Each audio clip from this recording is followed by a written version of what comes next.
caregivers. This is Miss Emily.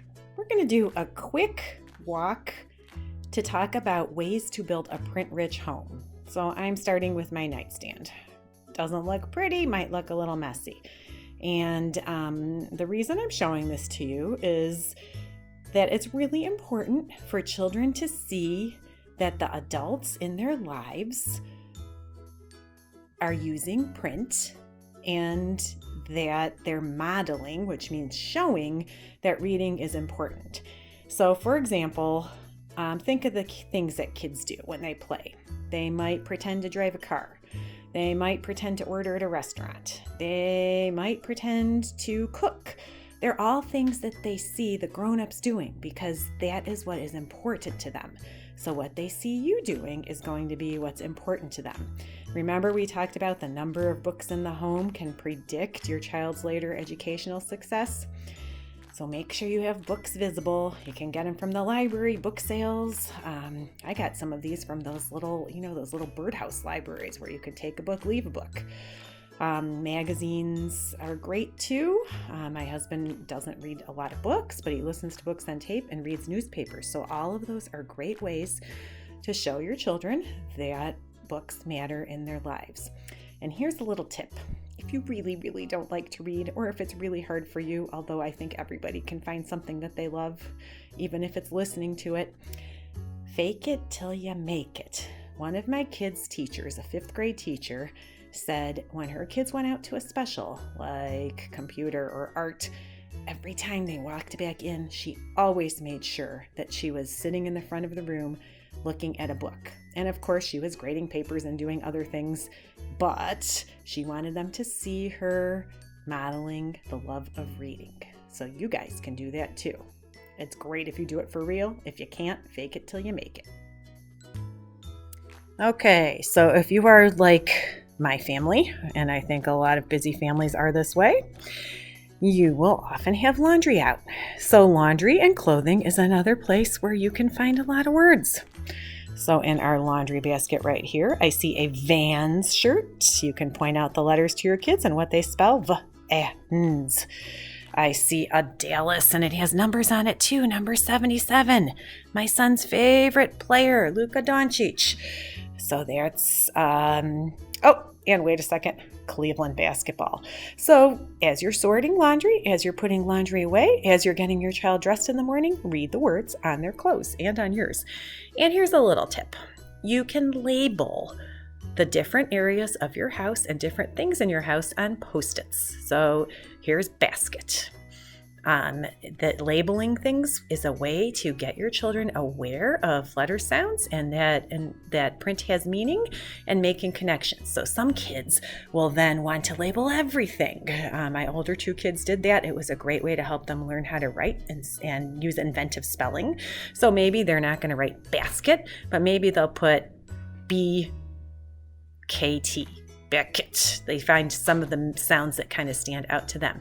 That's a way that kids learn to spell, not traditionally, but they'll use some of the main sounds in the words, and that's a very wonderful and normal way to learn writing and reading. So the kitchen is a great place for literacy and print as well.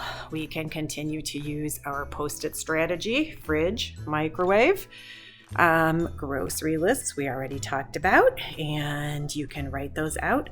You'll really know your child's good at inventive spelling when you start to see something of theirs on the list. So you might see I-K-M, and maybe that's their way of telling you they want ice cream.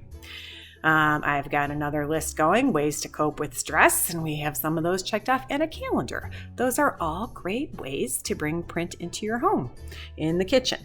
So there's some other ways. When you're cooking, you can pull up a recipe on your phone and read it, or you can use a cookbook and read the ingredients and the steps to prepare a meal.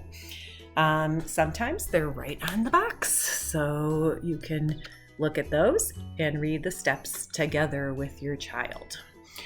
Other things that are great for developing print, especially in the kitchen, You can write a menu. So this would be fun for a playing restaurant, or even for your, if you have something that you're making for dinner, write things out, and then you can check the things that your child ate during dinner and read the words and point out the letters to them.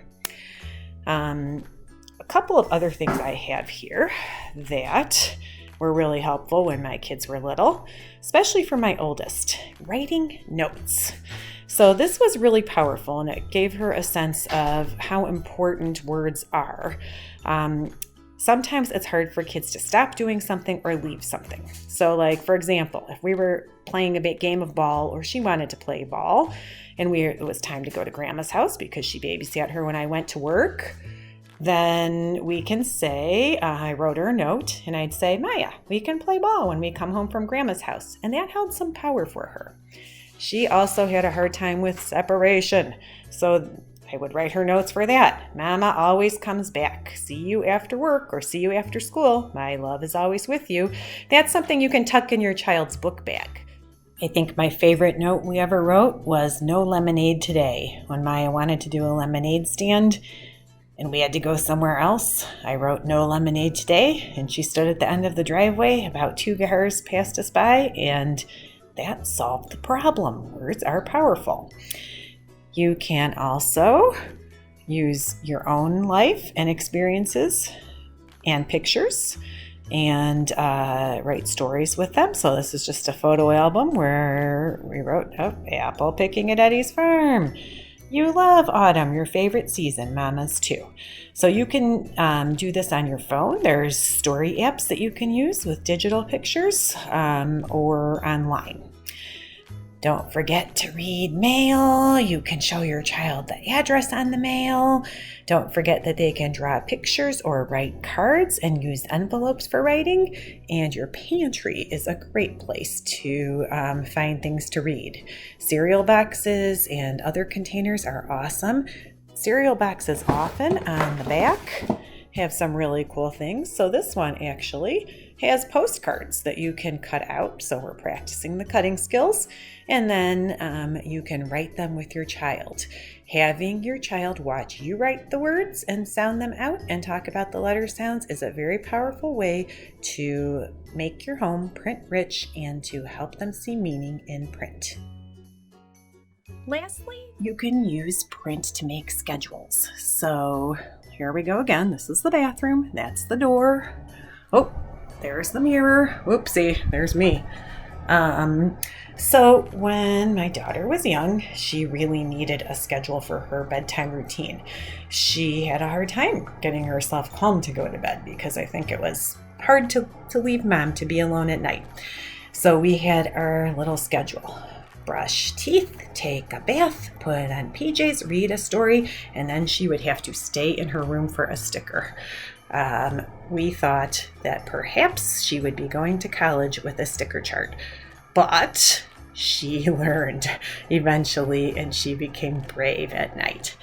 So more words on the wall. Words are everywhere, especially in your home.